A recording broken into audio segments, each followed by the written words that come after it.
ভারত বাংলাদেশের মূলধারার সংবাদ মাধ্যমগুলি, সোশ্যাল মিডিয়া সর্বত্র একটা গুঞ্জন বা জল্পনা বা খবর এখন খুব প্রবলভাবে দাপিয়ে বেড়াচ্ছে। খবরটি হলো বিতাড়িত প্রধানমন্ত্রী আগামী 6 মাসের মধ্যে, মানে June, July, August, September, October, November, তো অক্টোবর নভেম্বর মাসের মধ্যে তিনি দেশে ফিরছেন। এই সংবাদে কেউ খুশি, কেউ ভীত, কেউ খুব আনন্দিত, কেউ ভীষণ চিন্তিত। আর এই খুশি, ভয়, আনন্দ, দুশ্চিন্তা একটা কথা বুঝিয়ে দিচ্ছে, শেখ হাসিনার এই দেশে ফেরার খবর স্রেফ জল্পনা নয়, স্রেফ ভিত্তিহীন কোনো গুজব কোনো দিক থেকে বাইরে ছড়িয়ে দেওয়া হয়নি। এমনটা ঘটার যথেষ্ট সম্ভাবনা আছে, অর্থাৎ তার দেশে ফেরার সম্ভাবনা প্রবল।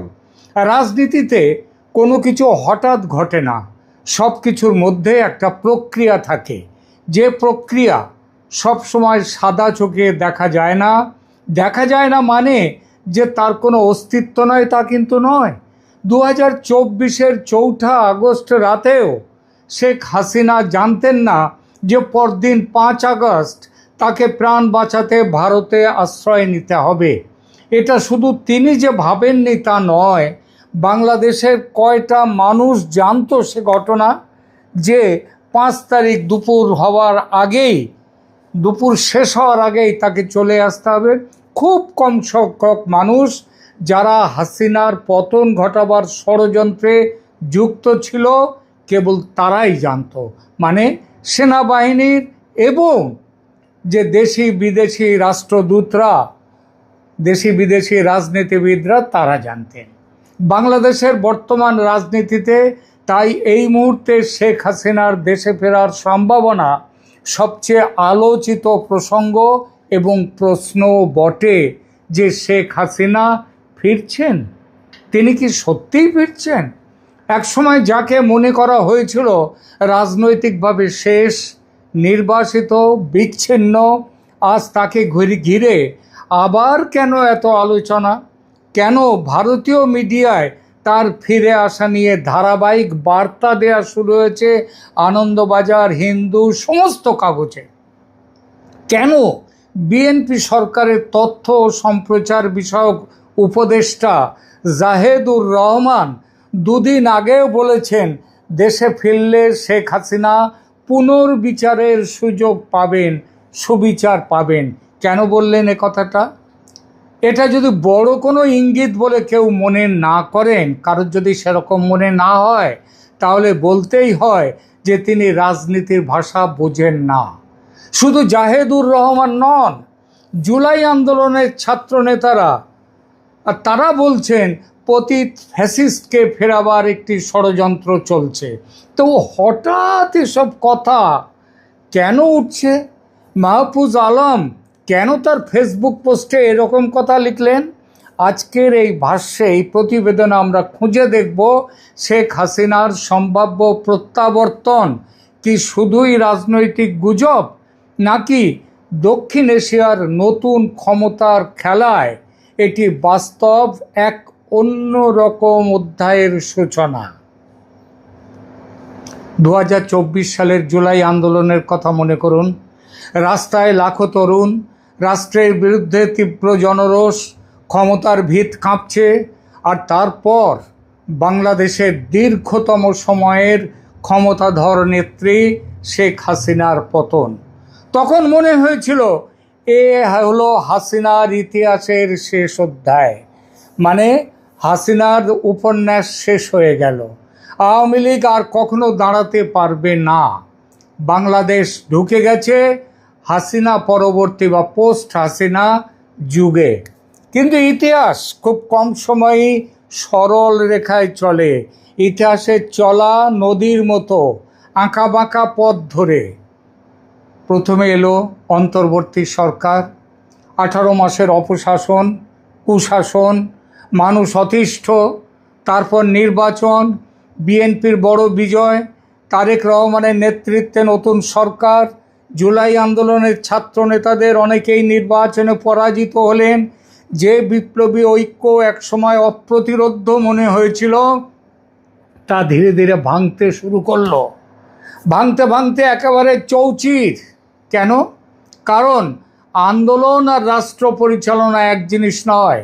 রাস্তায় স্লোগান দিয়ে ক্ষমতা দখল করা যায়, কিন্তু রাষ্ট্র চালাতে লাগে সংগঠন, প্রশাসন, অর্থনীতি, আন্তর্জাতিক সম্পর্ক সম্পর্কে জ্ঞান, আর সবথেকে বড় প্রয়োজন দূরদৃষ্টি আর স্থিতিশীলতার জন্য যে কাজ দরকার হয় সেই কাজ। আর সেখানেই শুরু হয়ে গেল নতুন বাস্তবতা, তাই না? বাংলাদেশের মানুষের একটি বড় অংশ খুব দ্রুত বুঝতে শুরু করলো পুরনো ব্যবস্থার বিরুদ্ধে ক্ষোভ থাকলেও, হাসিনার বিরুদ্ধে ক্ষোভ থাকলেও নতুন ব্যবস্থা অসহ্য। আগে হাসিনার আমলে অবিচার ছিল, কিন্তু এত মাৎসন্যায়, এত অপশাসন, কুশাসন ছিল না। অন্তর্বর্তী সরকারের 18 মাসে মানবাধিকার লঙ্ঘনের ঘটনা সংখ্যায় ছাড়িয়ে গেল শেখ হাসিনার 15 বছরের রেকর্ড। সংবাদপত্র হয়ে গেল প্রশাসনের ধামাধরা পুতুল। মব জাস্টিসের নামে শুরু হয়ে গেল হত্যার নির্বিচার রাজনীতি, আর সেটাই হয়ে উঠল রাষ্ট্র ব্যবস্থার পরিচয়। আর নোবেল বিজয়ী মোহাম্মদ ইউনূস মব জাস্টিসকে একান্ত নির্লজ্জের মতো বললেন জনরোষের স্বাভাবিক বহিঃপ্রকাশ। চমৎকার। ধরা যাক দু একটা ইঁদুর এবার, আমার কথা নয়, জীবনানন্দ দাশের কবিতার লাইন। এর সঙ্গে পাল্লা দিয়ে বাড়ল দ্রব্যমূল্য, অর্থনৈতিক অনিশ্চয়তা, প্রশাসনিক অদক্ষতা, একের পর এক কারখানা বন্ধ হয়ে যাওয়া, বিদেশে রপ্তানি বন্ধ, টাকার অভাবে আমদানি বন্ধ, ক্ষমতার অভ্যন্তরীণ দ্বন্দ্ব, প্রবলতম দুর্নীতি, এবং সবচেয়ে বড় যোগ বড় যেটা, সেটা হলো মৌলবাদীদের দাপাদাপি। দেশকে মধ্যযুগের অন্ধকারে নিয়ে যাওয়ার ভয়ঙ্কর খেলা শুরু হয়ে গেল বাংলাদেশ জুড়ে। আর তখনই মানুষের স্মৃতিতে এক অদ্ভুত পরিবর্তন শুরু হলো। যাকে একসময় বলা হচ্ছিল স্বৈরাচার, তাকেই নিয়ে মানুষ বলতে শুরু করলেন, একজন নয়, 1 থেকে 2, 2 থেকে 200, 200 থেকে 2000, 2 লাখ, 2 কোটি। তারা বলতে শুরু করলেন আগে তবুও সিস্টেম চলতো, রাষ্ট্র অন্তত স্থিতিশীল ছিল, আইন শৃঙ্খলা ভালো ছিল, মানুষের হাতে কাজ ছিল, পেটে ভাত ছিল। এটাই রাজনীতির সবচেয়ে জটিল মনস্তত্ত্ব। ক্ষমতাচ্যুত নেতারা কখনো কখনো ক্ষমতায় থাকাকালীন সময়ের চেয়ে পরে বেশি কার্যকর বলে মনে হতে শুরু হয়। জীবিত জুলিয়াস সিজারের চেয়ে মৃত জুলিয়াস সিজার আরও বেশি শক্তিশালী। কিন্তু এখানেই গল্প শেষ নয়। আসল নাটক শুরু হয় আন্তর্জাতিক রাজনীতিতে। ভারতের হস্তক্ষেপে তারেক রহমানের দেশে ফেরা সম্ভব হলো 17 বছর পর। নির্বাচনে বিএনপির বিপুল জয় এলো। অনেকেই বলল ভারতের ইঞ্জিনিয়ারিংয়ের দরুন। এ কথাটা আমার কথা নয়, বাংলাদেশের মানুষ, জামাত পর্যন্ত তাই বলেছে, যে ইঞ্জিনিয়ারিংয়ের একটি অংশ ছিল বিএনপির পক্ষে আওয়ামী লীগ সমর্থকদের বড় অংশের ভোট দান। জিতল বিএনপি 2/3 বেশি মেজরিটি নিয়ে। ভারত বন্ধুত্বর হাত বাড়িয়ে দিল সেই তারেক রহমানের আসার আগে থেকে। আন্তরিকভাবে বিএনপি সরকারের সঙ্গে সম্পর্ক পাকা করতে চেয়েছিল ভারত, কারণ দিল্লি বুঝেছিল নতুন বাস্তবতা মেনে নেয়াই বাস্তববাদী কৌশল। কিন্তু এরপর কি হলো? ঢাকা ধীরে ধীরে চীনের দিকে ঝুঁকলো, পাকিস্তানের সঙ্গে কূটনৈতিক উষ্ণতা বাড়ল, জোর কদমে শুরু হলো পাকিস্তান বাংলাদেশ নতুন মৈত্রী পর্ব। ভারত নির্ভরতা ছেড়ে বাংলাদেশ মাল্টি অ্যালাইনমেন্ট নীতির দিকে যাচ্ছে, এই বার্তা স্পষ্ট হতে থাকলো। ভারতের কাছে এটি শুধু কূটনৈতিক বিষয় নয়, বাংলাদেশ ভারতের উত্তর পূর্বের নিরাপত্তা, বঙ্গোপসাগরীয় কৌশল এবং আঞ্চলিক প্রভাবের কেন্দ্রবিন্দু। দিল্লি অতএব ভাবতে বাধ্য হলো তারেকের বর্তমান সরকার ভারতের কৌশলগত স্বার্থের বিরুদ্ধে গিয়ে চীন পাকিস্তানের ঘনিষ্ঠ যদি হয়, যেটা হচ্ছে, তাহলে ভারতের সামনে বিকল্প কি, তারেকের বিকল্পটা কি? আর ঠিক তখনই আবার দৃশ্যপটে ফিরে আসতে শুরু করলেন প্রবলভাবে শেখ হাসিনা। ভারত বুঝল বাংলাদেশে একমাত্র বিশ্বাসের জায়গা আওয়ামী লীগ, একমাত্র বিশ্বাসের পাত্রী শেখ হাসিনা। প্রথমে ছোট ছোট ইঙ্গিত, ভারতীয় আন্তর্জাতিক মিডিয়ায় সাক্ষাৎকার দেওয়ার সুযোগ দিতে থাকলো ভারত, প্রেস কনফারেন্স করতে দিতে থাকলো তাদের দলের মানুষদের। কিন্তু আর এই সমস্ত প্রেস কনফারেন্সে সাক্ষাৎকার দেওয়ার সুযোগ ব্যবহার করতে থাকলেন নেত্রী। অনলাইন বৈঠক শুরু হতে থাকলো দলীয় নেতৃত্বের সঙ্গে, সারা পৃথিবীর সঙ্গে। আমি ফিরবো, এই ধরনের বার্তা বেরিয়ে আসতে থাকলো নেত্রীর কাছ থেকে। আওয়ামী লীগপন্থী সামাজিক মাধ্যমে কামব্যাক ন্যারেটিভ শুরু হয়ে গেল। বোঝাই যাচ্ছিল বিএনপি সরকারের হাসিনাকে ফেরত দেওয়ার দাবিকে ভারত তো গুরুত্ব দিচ্ছেই না, বরং শেখ হাসিনার পাশে দাঁড়িয়ে ভারত তাকে কামব্যাকের লড়াইয়ে হাতে হাতিয়ার তুলে দিচ্ছে। এখন শুধু সমর্থন, মানসিক, রাজনৈতিক, কূটনৈতিক, দরকার হলে পরে আসবে সামরিক সমর্থনের পালা। এখন আসি সবচেয়ে রহস্যময় অংশে। সম্প্রতি রাজনৈতিক মহলে একটি গোপন বৈঠকের আলোচনা ছড়িয়ে পড়ে। এই গোপন বৈঠকটি হয় গত 7ই মে। আওয়ামী লীগের কয়েকজন সাবেক শীর্ষ নেতামন্ত্রী দিল্লির পান্ডারা রোডে শেখ হাসিনার কঠোর নিরাপত্তা বেষ্টিত বাসভবনে যাওয়ার সুযোগ পেলেন। বলা বাহুল্য, সুযোগটা করে দিয়েছে ভারত সরকার, না হলে সম্ভব ছিল না। দীর্ঘ বৈঠক হয় ওই নেতাদের সঙ্গে, তার নেত্রীর রাজনৈতিক আলোচনা হয় এবং সেখানে শেখ হাসিনা একেবারে সুস্পষ্ট ভাষায় ঘোষণা করার মতো করে বলেন, বর্ষার শেষে শীতের শুরুতে আমি দেশে ফিরব, মানে অক্টোবর নাগাদ, অক্টোবর নভেম্বর, আজ থেকে প্রায় 6 মাস পরে, যে কথা এর আগেও বললাম। এই তথ্য প্রকাশ্যে স্বাধীনভাবে যাচাই আমি করার দরকারও নেই আমার, কারণ সেই বৈঠকে ব্যক্তিগতভাবে যারা উপস্থিত ছিলেন তাদের মধ্যে বাংলাদেশের এক সাবেক মন্ত্রী আমাকে সবিস্তারে পুঙ্খানুপুঙ্খ ডিটেলসে বলেছেন সেদিনের সেই সাক্ষাৎকারের কথা। তার কথায় নেত্রী আগের মতোই সুস্থ, সতেজ, প্রাণ শক্তিতে ভরপুর, সবার সঙ্গে সহজভাবে কথা বলেছেন, সবাইকে মধ্যাহ্নভোজে আপ্যায়িত করেছেন।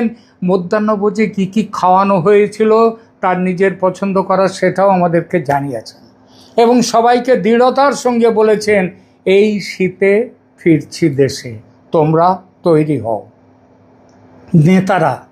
নেতারা জবাবে বলেছেন, আপনি যেদিন দেশে ফিরবেন সেদিন পৃথিবীর সবচেয়ে বড় জনতার জমায়েত আপনাকে স্বাগত জানাতে চলে আসবে ঢাকায়।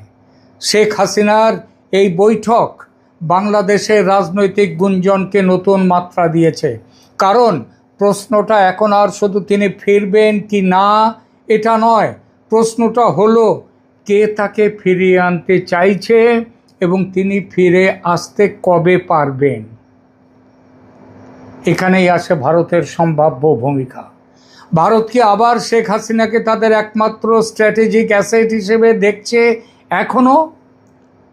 এখন ভারতের সমস্ত বিশ্লেষক বলছেন হ্যাঁ, কারণ দিল্লির কাছে আওয়ামী লীগ ছিল সবচেয়ে প্রেডিক্টেবল পার্টনার। সীমান্ত নিরাপত্তা, বিচ্ছিন্নতাবাদ দমন, কানেক্টিভিটি, আঞ্চলিক কৌশল, সবখানেই আওয়ামী লীগ ভারতের সঙ্গে গভীরভাবে সমন্বিত ছিল। বিএনপি, তারেক রহমান, বিএনপি এরা রিলায়েবল ও প্রেডিক্টেবল পার্টনার আগেও ছিল না। এদেরই মাধ্যমে ওই 10 ট্রাক অস্ত্র পাচার হতে আসছিল ভারতের উগ্রপন্থীদের হাতে তুলে দেওয়ার জন্যে। তারা সেদিনও পার্টনার ছিল না, বিশ্বাসযোগ্য ছিল না, এবারও হতে পারল না এবং প্রমাণ হয়ে গেল সব ডিম এক ঝুড়িতে রাখা উচিত নয়। এই তত্ত্বটা ভুল প্রমাণ হয়ে গেল এবং ভারত আবার নির্ণায়কভাবে হাসিনার দিকে। সুতরাং ভারতের দৃষ্টিতে শেখ হাসিনার প্রত্যাবর্তন মানে শুধু একজন নেত্রীর প্রত্যাবর্তন নয়, বরং বাংলাদেশের রাজনৈতিক দিক নির্দেশ আবার প্রভাবিত করার দিন আসছে। কিন্তু বাস্তবতা কি এত সহজ? একদমই নয়। কারণ শেখ হাসিনার বিরুদ্ধে রয়েছে আন্তর্জাতিক অপরাধ ট্রাইব্যুনালের রায়। দেশে ফিরলে তার জেল হতে পারে ফাঁসির দড়ি। অত সহজ নয়। এটা জেনে রেখে দেবেন, ভারত থাকতে শেখ হাসিনাকে ফাঁসির দড়িতে ফাঁসি কাঠে ঝোলাবার ক্ষমতা পৃথিবীর কোনো শক্তির নেই, বলে দিলাম, লিখে নেবেন। সুতরাং জেলে পাঠাক আর যেখানেই পাঠাক না কেন, হাসিনা এবার ফিরবেন। ভারত এবার দৃঢ়ভাবে হাসিনার পেছনে। দেশের মানুষের একটি অংশ এখনও বলা হচ্ছে নাকি তার বিরুদ্ধে ক্ষুব্ধ ছিল, নিশ্চয়ই ছিল, কিন্তু তাদের সংখ্যা কমে আসছে, বিপুলভাবে কমে আসছে। রাষ্ট্রযন্ত্রের ভেতরে বিভাজন আছে এবং তারাও বিরোধিতা করবে হাসিনার। এবং সবার উপরে আঙ্কেল স্যাম আমেরিকা।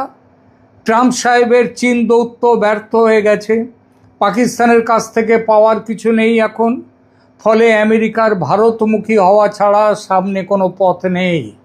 আর ভারত এই সুযোগ কাজে লাগাতে অনেকটা এগিয়ে গিয়েছে ইতিমধ্যে। এসবের বাইরে জমিনি স্তরে আর একটা বড় ঘটনা ঘটেছে, যার সাথে বাংলাদেশের বিশাল সম্পর্ক। পশ্চিমবঙ্গে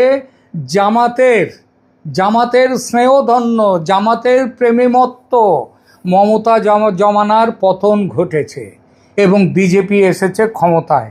বাংলাদেশের ব্যাপারে একটা চরম সিদ্ধান্ত নেওয়ার পথে বড় বাধা ছিল মমতা বন্দ্যোপাধ্যায়।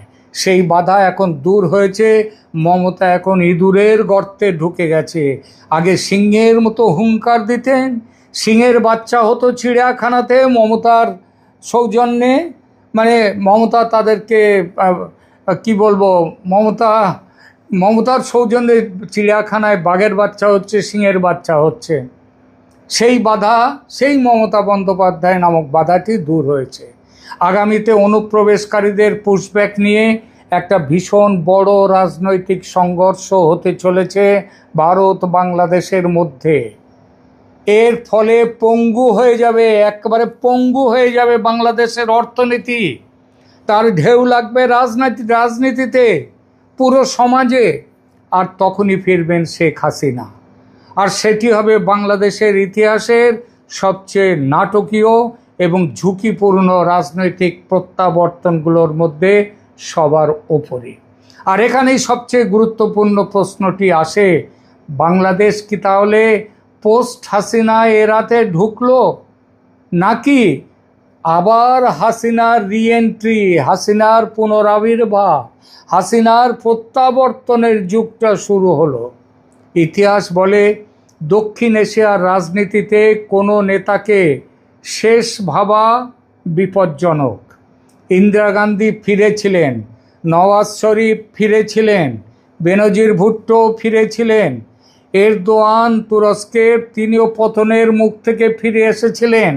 কারণ রাজনীতি শুধু নির্বাচন নয়, রাজনীতি হলো স্মৃতি, রাষ্ট্রযন্ত্র, আন্তর্জাতিক শক্তি এবং ক্ষমতার দীর্ঘ খেলার সমন্বয়। তাই আজ বাংলাদেশের রাজনীতিতে সবচেয়ে বড় রহস্য এটাই, শেখ হাসিনা ফিরে আসছেন। এটা রহস্য নয়, একটা বড় প্রশ্ন এবার, তিনি কবে ফিরছেন, কবে?